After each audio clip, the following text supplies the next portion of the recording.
The WHOW Morning Show streams to Facebook and YouTube. It's brought to you by Peterson Insurance, your Pekin Insurance agent in Clinton. Joining me on the phone in this segment is Jerry Johnson, Executive Director of the Decatur Area Arts Council. Jerry, a good morning to you, sir. How are you today?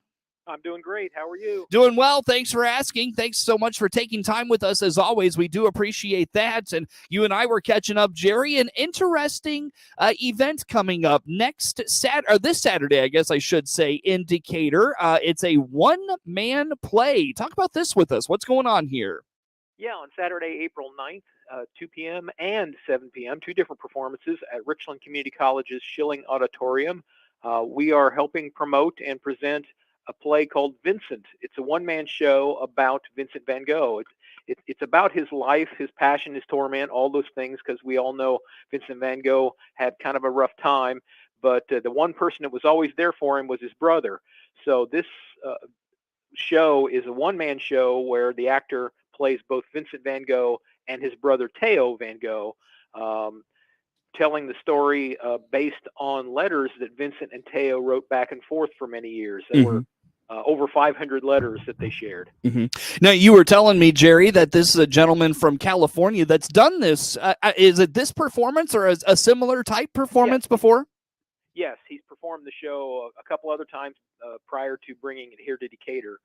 The woman, Jeannie Dunphy, who is the producer-director of the show. She's originally from Assumption, Illinois, and she lives in California, has been for a long time, but she has a home in the country here in Central Illinois, and so she thought it would be fun to bring this show to Central Illinois, to Decatur, and so we're helping her get the word out and see what we can do about getting folks to go see what I think is going to be a really fascinating show. Very good. So again, Jerry, the when and where on that, is there a cost for attendance? How about some of those things?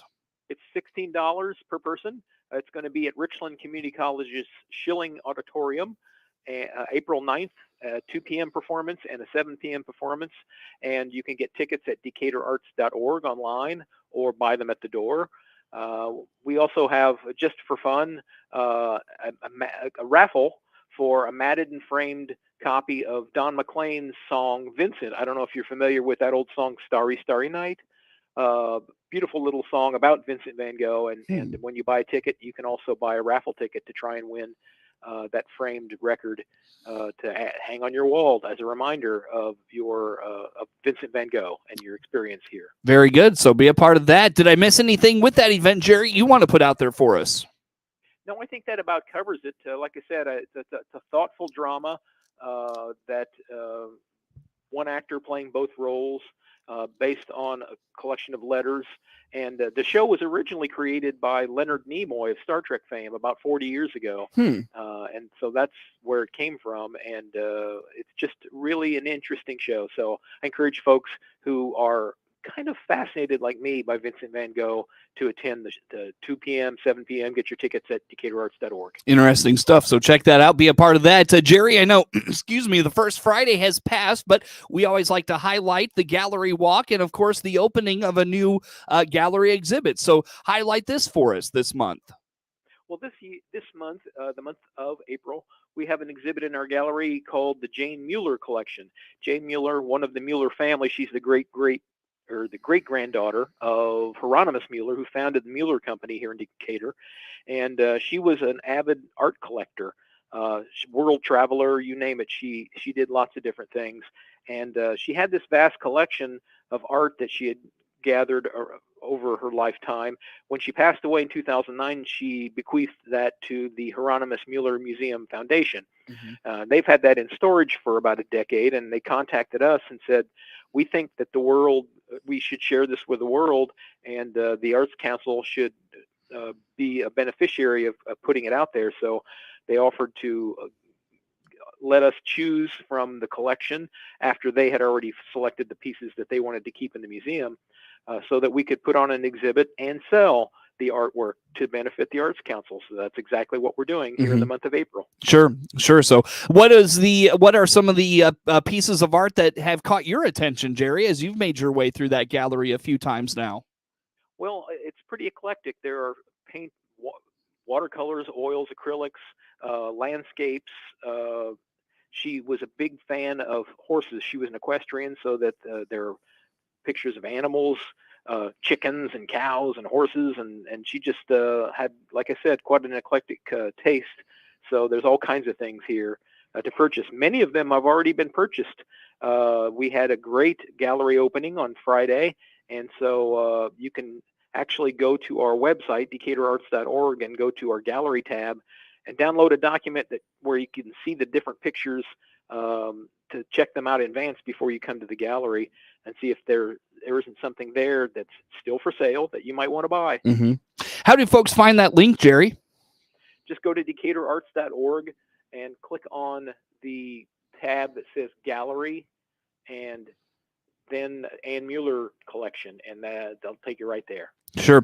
With that collection, Jerry, you mentioned that's on display towards until the end of the month.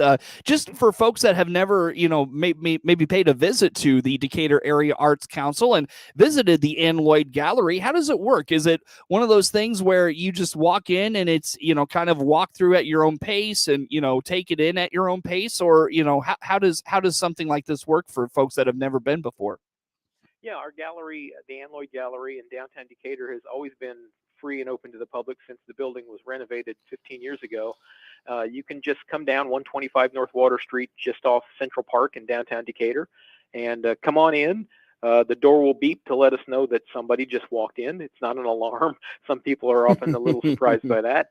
But then you can spend as much time as you like in the gallery. We're open Monday through Friday, 8:30 to 4:30, and Saturday, 10 to 2. Very good. So check that out. Be a part of that. Anything on this exhibit, Jerry, that has caught your eye, something going on with it that we haven't mentioned yet that you want to put out there for us? How about those things real fast? No, I think we discussed it. Everything's for sale, and they're all at Midwestern reasonable prices. So price to sell, and they've been going fast. Awesome. So, if you can come down and enjoy them, even though they're for sale or they've been sold, because they'll stay in the gallery the entire time until the exhibit is over. Very good. So put those things on the radar. And Jerry, we've got a few minutes here yet still before we go to break. Anything else on the calendar of significance that you want to highlight for us this morning? Well, we were talking about the gallery, so I'll stick with that for a minute. We always change our exhibit about once a month in the gallery. So the Ann Lloyd Gallery has the Jane Mueller collection this month. Next month, in the month of May, will be the Barn Colony Artists, a local group of Decatur area artists that have been gathering for, since about 1940. And they meet in our building, and they'll have their annual exhibit in the month of May. And we're also gearing up for what we think is going to be a really exciting exhibit in the summertime. It's our International Arts Experience exhibit, which we usually focus on a particular country or culture. And in this case, we're focusing on the circus. Circus stories, the art of the circus, big tops in our backyard is what we're calling that. And people will be surprised by the connection between Central Illinois and the circus world. How so? What will open their eyes, you think, Jerry? Well, we'll have a lot of great art and artifacts that we're getting from all over Central Illinois, but most people are not aware that Central Illinois, particularly Bloomington Normal, was a hub for the circus world about 80 to 100 years ago. Outside of maybe Sarasota, Florida, it was one of the centers of a lot of circus performers training, and they would winter in these different areas. Bloomington Normal had an aerialist school where you learned the trapeze and things like that. That people came from all over the country to train there. There was even in Petersburg, Illinois, just north of Springfield, was kind of a hub for circus performers. In the wintertime, many small circuses would gather there, and they had a building they called the Ring Barn, where they'd put a circus ring inside this barn. Just to keep their skills sharp, they would put on performances for the local people all winter long. So lots of fun stories to share about the circus and how it relates to Central Illinois. Sure. Tell us about that one more time, Jerry, how folks get information. You can go to our website, decaturarts.org, to find out more. We'll be getting more information out soon. That exhibit will run June 3rd through July 26th. And on our first Friday opening event on June 3rd, we're actually going to have a small circus here in the street in front of our building in downtown Decatur. Very good. Jerry, again, just in general, where do folks go to learn more about the Decatur Area Arts Council? Throw out social media channels if you'd like as well. Sure. DecaturArts.org is our website. Find us all information there. You can also follow us on Facebook, Decatur Arts, again on Facebook, or Instagram, again, Decatur Arts. So if you're looking for us on the social media or on just the internet in general, all you need to remember is Decatur Arts. Jerry Johnson is the executive director of the Decatur Area Arts Council, our guest on the phone here for this morning. The morning show streams to Facebook and YouTube. It's brought to you by Peterson Insurance, your Pekin Insurance agents in Clinton.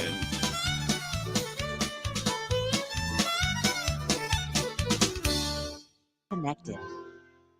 Let's check the markets now on the RFD Radio Network for this Tuesday. I'm Jim Taylor. Corn, beans, and wheat all trading higher. May corn 764 up 13.5. July corn up 13.25. 752.5. December corn 709 up a dime. May beans 1624.5 up 22.25. July beans up 19.25. 1608.25. November beans 1452.25 up 12.5. May wheat 1054.25 up 44. July wheat up 43 3/4. 1053 3/4. May bean meal 462.80 up 770. May bean oil 72.53 up 19 cents. In the livestock market, April live cattle 137.42 down 57 cents. April feeders down $1.70, 156.67. April lean hogs 99.67 up 22 cents. The energy market, June Brent crude oil 107.80 up 27 cents a barrel.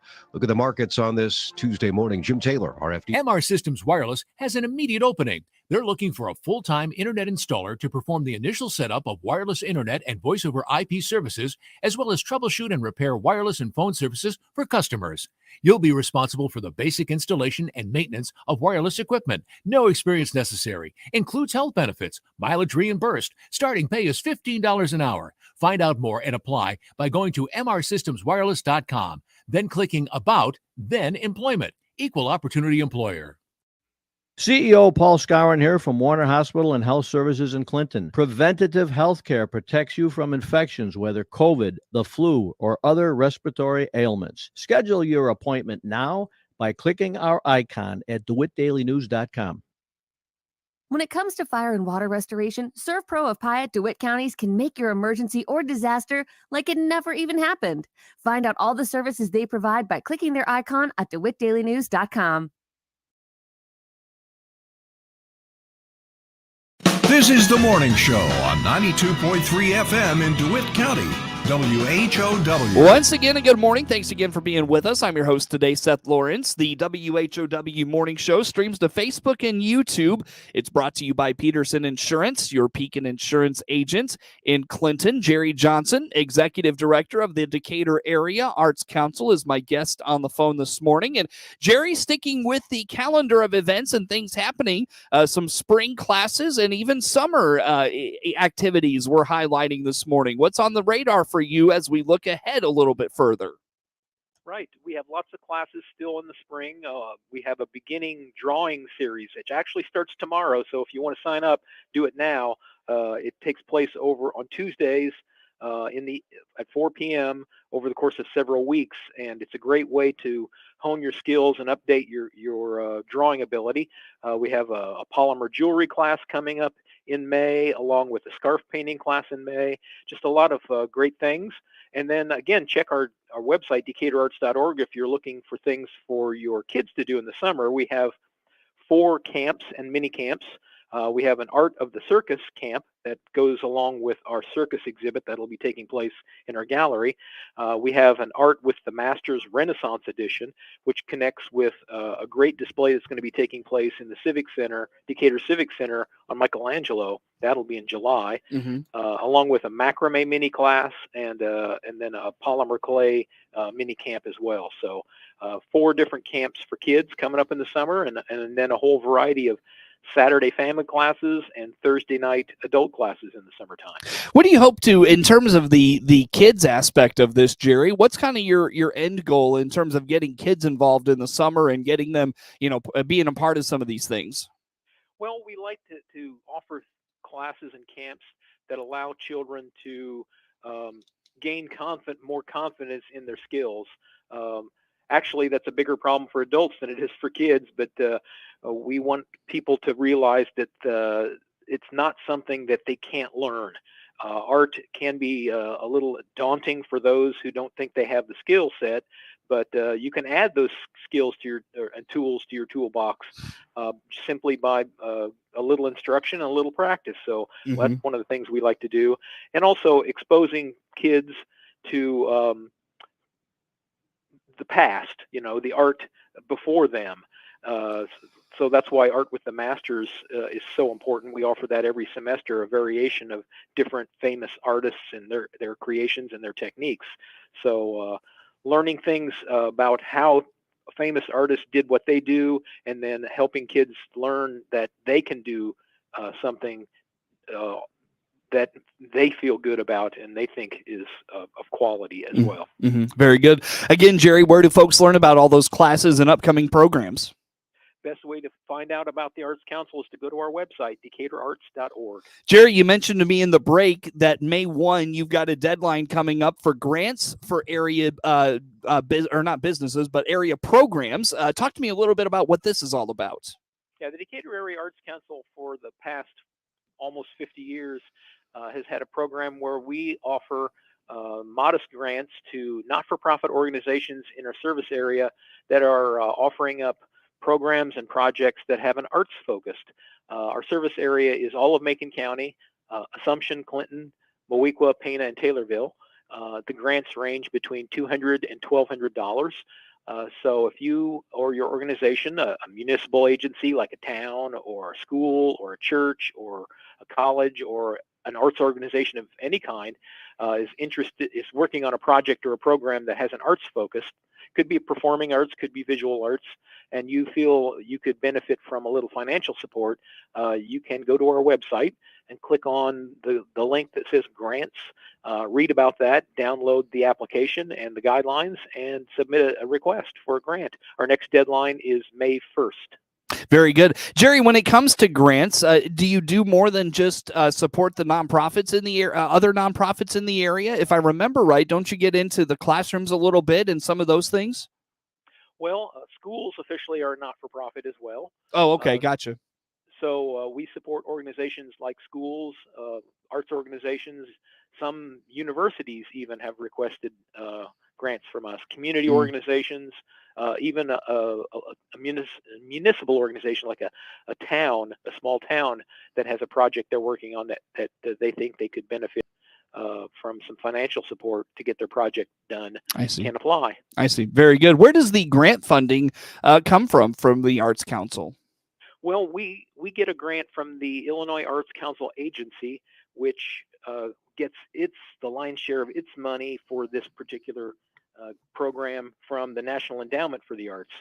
So we submit a grant request. The money comes from the NEA to the Illinois Arts Council agency to us, and it is earmarked specifically for us to give away. So we can't spend it on anything else. It's intended for us to help other local arts groups do what they do.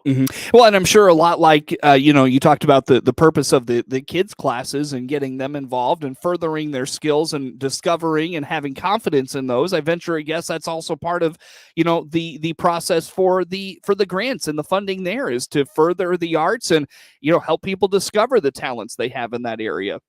Right. We have a committee that reviews all the requests. It's not really up to our staff. This committee reviews the requests, makes recommendations, sends those to our board for consideration, and then the board makes the final decision. But the intention is to enhance the arts that are being offered throughout the community by helping other organizations do what they do more efficiently or offer something that they may not otherwise be able to offer because they're getting help from us. Jerry, again, where do folks go to learn about that grant opportunity and to maybe fill out an application? Yeah, just go to our website, decaturarts.org, and click on the button Grants that's on the far right of our webpage.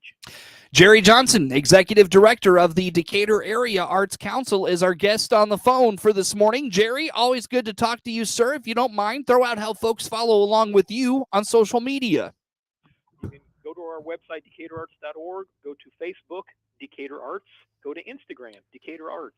So if you're looking for us on the internet, Decatur Arts is all you need to remember. Jerry, always good to talk to you, sir. Thanks so much for making time for us. And with that, the morning show streams to Facebook and YouTube. It's brought to you by Peterson Insurance, your Pekin Insurance agent in Clinton. Network news on the way.